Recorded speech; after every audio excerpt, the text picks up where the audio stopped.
आदरणीय अध्यक्ष जी, कांग्रेस के पास नेशनल सिक्योरिटी का विजन न पहले था और आज तो सवाल ही नहीं उठता है।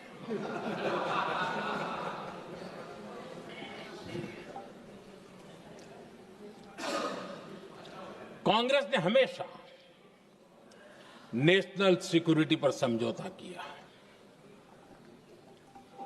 आज जो लोग पूछ रहे हैं पीओके को वापस क्यों नहीं लिया, वैसे ये सवाल मुझे ही पूछ सकते हैं और किसको पूछ सकते हैं।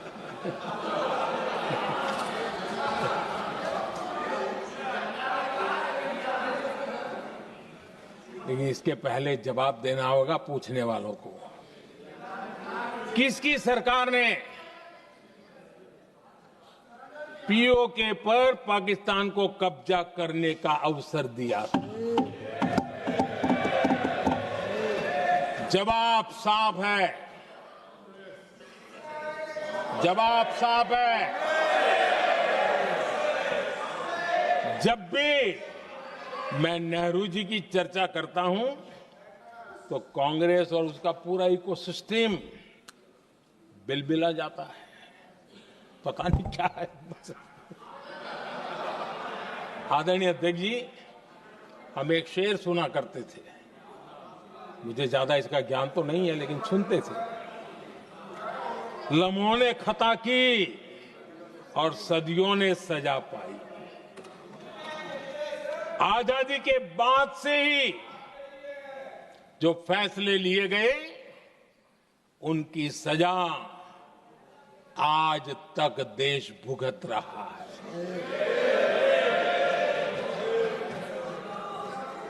यहां बार बार एक बात का जिक्र हुआ और मैं फिर से करना चाहूंगा। अक्साई चीन की उस पूरे क्षेत्र को बंजर जमीन करार दिया गया। ये कह करके तो बंजर है। देश की 38,000 वर्ग किलोमीटर जमीन हमें खोनी पड़ी।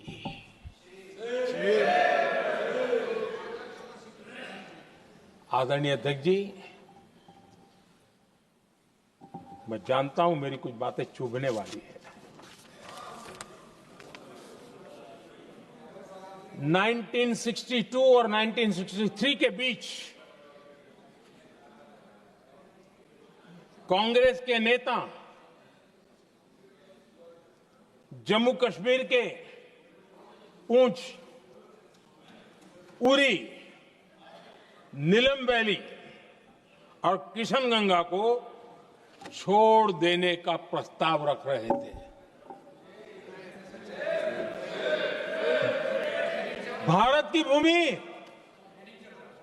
आदरणीय अध्यक्ष जी, और वो भी लाइन ऑफ पीस के नाम पर किया जा रहा था। 1966 रण ऑफ कच्छ पर इन्हीं लोगों ने मध्यस्थता स्वीकार की। ये था उनका राष्ट्रीय सुरक्षा का विजन। एक बार फिर उन्होंने भारत का करीब 800 वर्ग किलोमीटर क्षेत्र पाकिस्तान को सौंप दिया, जिसमें छड़बेट भी शामिल है, कि कहीं उसको छड़ा बेट भी कहते हैं। 1965 की जंग में हाजीपीर पास को हमारी सेना ने वापस जीत लिया था, लेकिन कांग्रेस ने उसे फिर लौटा दिया। 1971 पाकिस्तान के 93,000 फौजी हमारे पास बंदी थे। पाकिस्तान का हजारों वर्ग किलोमीटर एरिया हमारी सेना ने कब्जा किया था। हम बहुत कुछ कर सकते थे, विजय की स्थिति में थे, उस दौरान अगर थोड़ी सा विजन होता, थोड़ी सी समझ होती, तो पीओके वापस लेने का निर्णय हो सकता। वो मौका था, वो मौका भी छोड़ दिया गया। अरे इतना ही नहीं, इतना सारा जब सामने टेबल पर था, अरे कम से कम करतारपुर साहब को तो ले सकते थे, वो ही नहीं कर पाया। 1974 श्रीलंका को कच्चथीवू द्वीप को गिफ्ट कर दिया गया। आज तक हमारे मछुआरे भाई बहनों को इससे परेशानी होती है, उनकी जान पर आफत आती है। क्या गुनाह था तमिलनाडु के मेरे फिशरमैन भाई बहनों का कि आपने उनका हक छीन लिया और दूसरों को गिफ्ट कर दिया? कांग्रेस का दशकों से इरादा लेकर चल रही थी कि सियाचिन से सेना हटा दी जाए। आदरणीय अध्यक्ष जी, 2014 में देश ने इनको मौका नहीं दिया, वरना आज सियाचिन भी हमारे पास नहीं होता।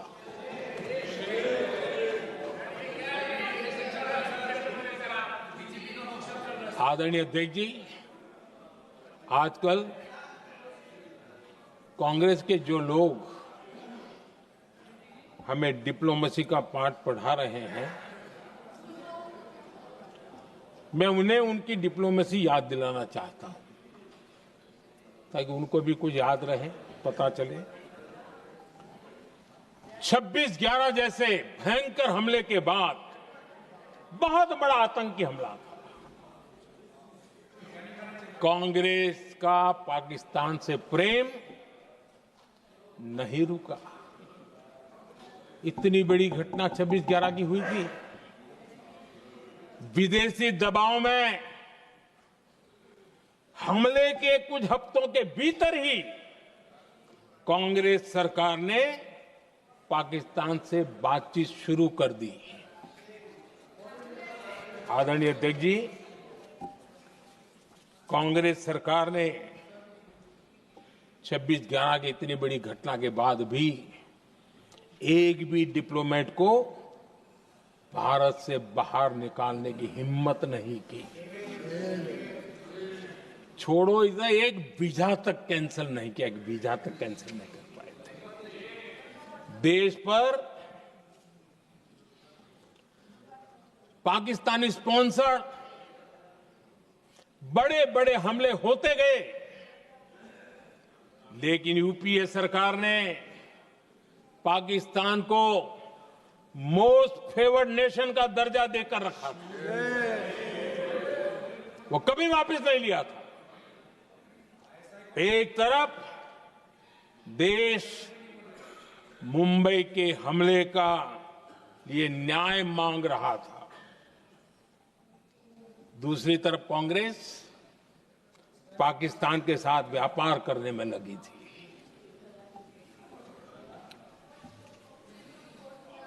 पाकिस्तान वहां से खून की होली खेलने वाले आतंकियों को भेजते रहे, और कांग्रेस यहां अमन की आश के मुशायरे किया करती थी। मुशायरे होते थे।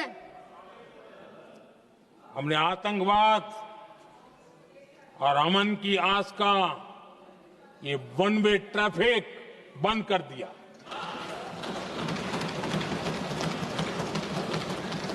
हमने पाकिस्तान का एमएफएन का दर्जा रद्द किया, वीजा बंद किया। हमने अटारी वाघा बॉर्डर को बंद कर दिया। आदरणीय अध्यक्ष जी,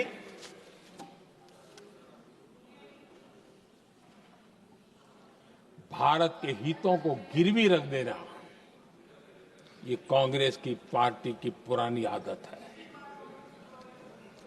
इसका सबसे बड़ा उदाहरण सिंधु जल समझौता है। सिंधु जल समझौता किसने किया? नेहरू जी ने किया। और मामला किससे जुड़ा था? भारत से निकलने वाली नदियां, हमारे यहां से निकली हुई नदियां, उसका वो पानी था।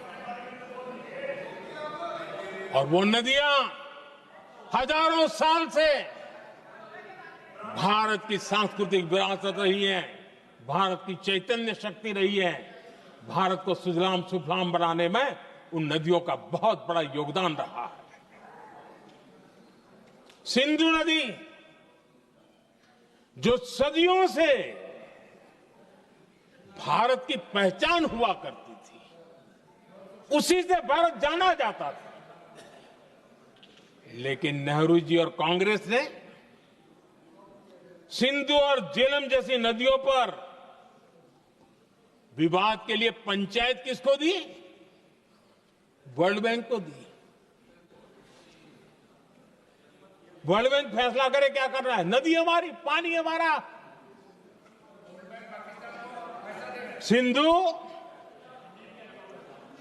सिंधु जल समझौता सीधा सीधा भारत की अस्मिता और भारत के स्वाभिमान के साथ किया गया बहुत बड़ा धोखा था।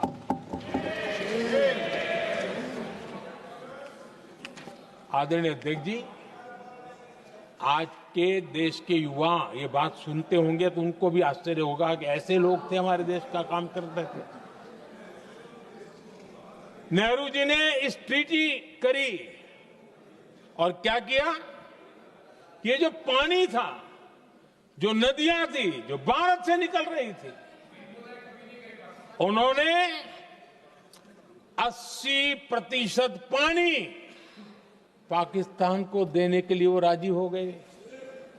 और इतना बड़ा हिंदुस्तान, उसको सिर्फ 20% पानी। कोई मुझे समझाए भाई, ये कौन सी बुद्धिमानी थी? कौन सा देश हित था?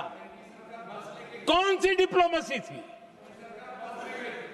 क्या हालत करके बना के रखा था आप लोगों ने?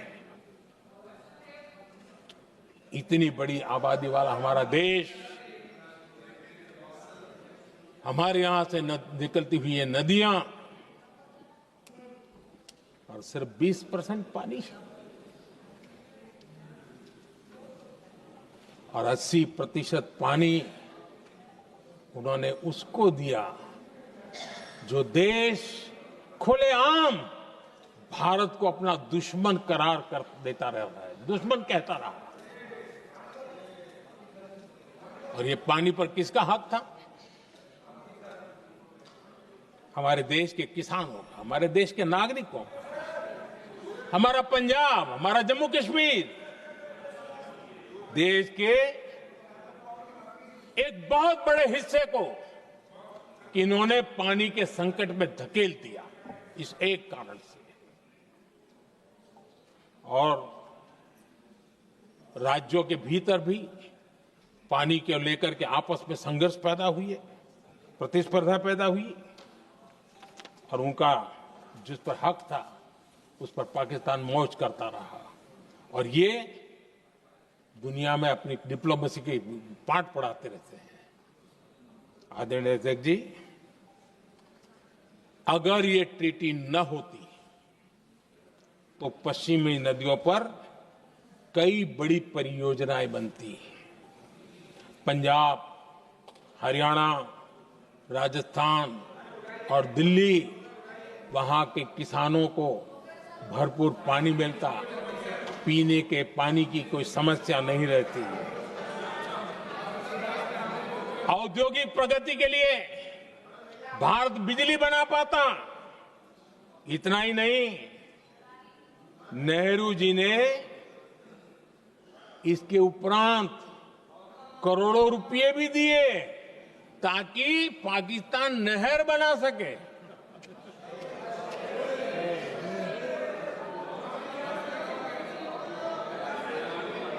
आदरणीय अध्यक्ष जी, इससे भी बड़ी बात, देश चौंक जाएगा। ये चीजें छिपाई गई है, दबा दी गई है। कहीं भी बांध बनता है तो उसमें एक मैकेनिज्म होता है उसकी सफाई का, डीसिल्टिंग का। उसमें जो मिट्टी भर जाती है, बाकी घास वगैरह आकर के भर जाता है तो उसकी कैपेसिटी कम होती है, तो उसकी सफाई के लिए यानी इनबिल्ट व्यवस्था होती है। नेहरू जी ने पाकिस्तान के कहने पर यह शर्त स्वीकार की है कि इन बांध में जो मिट्टी आएगी, कूड़ा कचरा आएगा और बांध भर जाएगा, इसकी सफाई नहीं कर सकते, डीसिल्टिंग नहीं कर सकते हैं। बांध हमारे यहां, पानी हमारा, लेकिन निर्णय पाकिस्तान का कि आप डीसिल्टिंग नहीं कर सकते। इतना ही नहीं, जब इस बार मैं डिटेल में गया तो एक बांध तो ऐसा है कि जहां ये डीसिल्टिंग के लिए जो गेट होता है ना, उसको वेल्डिंग कर दिया गया है ताकि कोई गलती से भी खोल करके मिट्टी को निकाल ना दे। पाकिस्तान ने नेहरू जी से लिखवा लिया था कि भारत बिना पाकिस्तान की मर्जी अपने बांधों में जमा होने वाली मिट्टी साफ नहीं करेगा, डीसिल्टिंग नहीं करेगा। ये समझौता देश के खिलाफ था और बाद में नेहरू जी को भी ये गलती माननी पड़ी। इस समझौते में निरंजन दास गुलाटी करके एक सज्जन उसमें जुड़े हुए थे।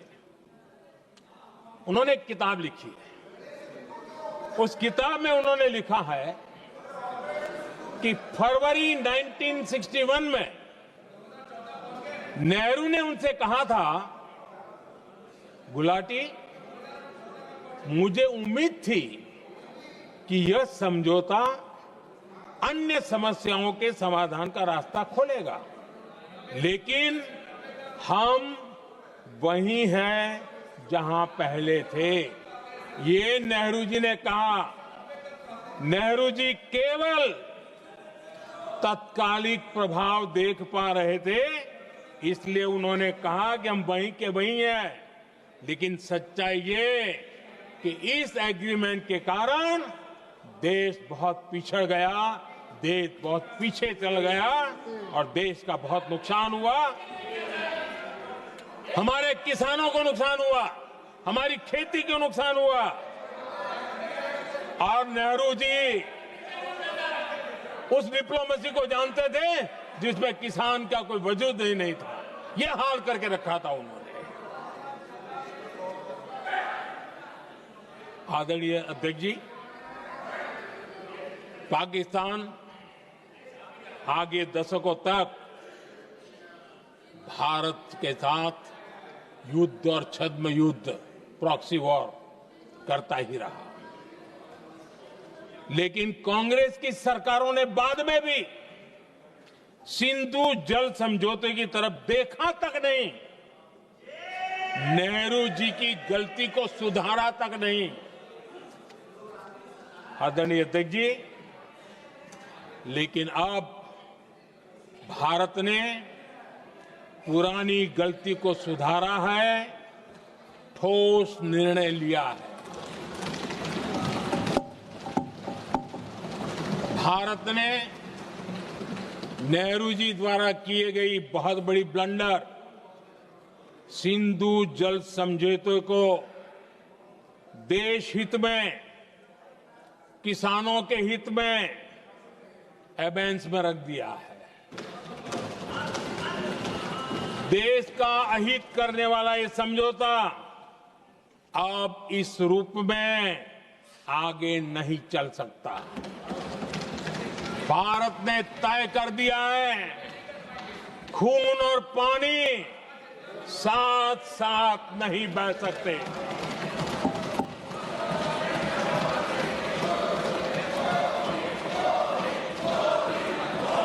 माननीय सदस्य, आप बहुत देर हो गई, आप उपनेता हैं, ये तरीका आप बैठे बैठे टोकते हैं, प्लीज, ये शोभा नहीं देता आपके लिए। बैठिए बैठिए बैठिए आदरणीय बैठिए, शोभा नहीं देता आपका। अध्यक्ष जी, आप उपनेता हैं, अपनी मर्यादा बना के रखें। चलिए बैठिए। वहां बैठे साथी आतंकवाद पर लंबी लंबी बातें करते हैं। जब ये सत्ता में था, जुड़े हुए हैं। जब इनको राज करने का अवसर मिला था, तब देश का हाल क्या है, क्या रहा था, वो आज भी देश भूला नहीं है। 2014 से पहले देश में असुरक्षा का जो माहौल था, अगर वो आज याद भी करे ना, तो लोग सिहर जाते हैं। आदरणीय अध्यक्ष जी, हम सबको याद है, जो नई पीढ़ी के बच्चे हैं उनको पता नहीं है, हम सबको पता है। हर जगह पर अनाउंसमेंट होता था, रेलवे स्टेशन पर जाओ, बस स्टैंड पर जाओ, एयरपोर्ट पर जाओ, बाजार में जाओ, मंदिर में जाओ, कहीं पर भी जाओ, जहां भी भीड़ होती है, कोई भी लावारिस चीज दिखे छूना मत, पुलिस को तुरंत जानकारी देना, वो बम हो सकता है। हम 2014 तक यही सुनते आए थे, ये हालात करके रखा था। देश के कोने कोने में यही हाल था। माहौल ये था कि जैसे कदम कदम पर बम बिछे हैं और खुद को ही नागरिकों ने बचाना है, उन्होंने हाथ ऊपर कर दिए, अनाउंस कर दिया। आदरणीय अध्यक्ष जी, कांग्रेस की कमजोर सरकारों के कारण देश को कितनी जानें गंवानी पड़ी, हमें अपनों को खोना पड़ा। आदरणीय अध्यक्ष जी, आतंकवाद पर लगाम लगाई जा सकती थी। हमारी सरकार ने 11 साल में ये करके दिखाया, एक बहुत बड़ा सबूत है। 2004 से 14 के बीच जो आतंकी घटनाएं होती थी, उन घटनाओं में बहुत बड़ी कमी आई है। इसलिए देश भी जानना चाहता है, अगर हमारी सरकार आतंकवाद पर नकेल कस सकती है, तो कांग्रेस सरकारों की ऐसी कौन सी मजबूरी थी कि आतंकवाद को फलने फूलने दिया। आदरणीय अध्यक्ष जी, कांग्रेस के राज में आतंकवाद अगर फला फूला है, तो उसका एक बड़ा कारण इनकी तुष्टीकरण की राजनीति है, वोट बैंक की राजनीति है। जब दिल्ली में बाटला हाउस एनकाउंटर हुआ, कांग्रेस के एक बड़ी नेता के आंख में आंसू थे, आतंकवादी मारे गए इसके कारण। और वोट पाने के लिए इस बात को हिंदुस्तान के कोने कोने में पहुंचाया गया। आदरणीय अध्यक्ष जी, 2001 में देश की संसद पर हमला हुआ था। तब कांग्रेस के एक बड़े नेता ने अफजल गुरु को बेनिफिट ऑफ डाउट देने की बात कही थी। आदरणीय अध्यक्ष जी, मुंबई में 26/11 का इतना बड़ा आतंकी हमला हुआ, एक पाकिस्तानी आतंकी जिंदा पकड़ा गया, पाकिस्तान की मीडिया ने, दुनिया ने यह स्वीकार किया कि ये पाकिस्तानी है, लेकिन यहां कांग्रेस पार्टी इतना बड़ा पाकिस्तान का पाप, इतना बड़ा पाकिस्तानी आतंकी हमला, और ये क्या खेल खेल रहे थे? वोट बैंक की राजनीति के लिए क्या कर रहे थे? कांग्रेस पार्टी इसको भगवा आतंक सिद्ध करने में जुटी हुई है।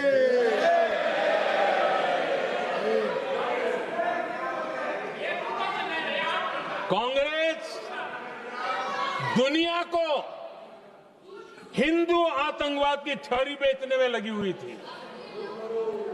कांग्रेस के एक नेता ने अमेरिका के बड़े राजनयिक को यहां तक कह दिया था कि लश्कर-ए तोयबा से भी बड़ा खतरा भारत के हिंदू ग्रुप है। यह कहा गया था। तुष्टीकरण के लिए कांग्रेस ने जम्मू कश्मीर में भारत का संविधान, बाबा साहब आंबेडकर का संविधान, उसे जम्मू कश्मीर में पैर नहीं रखने दिए, इन्होंने घुसने नहीं दिया, उसे बाहर रखा। तुष्टीकरण और वोट बैंक की राजनीति के लिए कांग्रेस हमेशा देश की सुरक्षा को बलि चढ़ाती रही।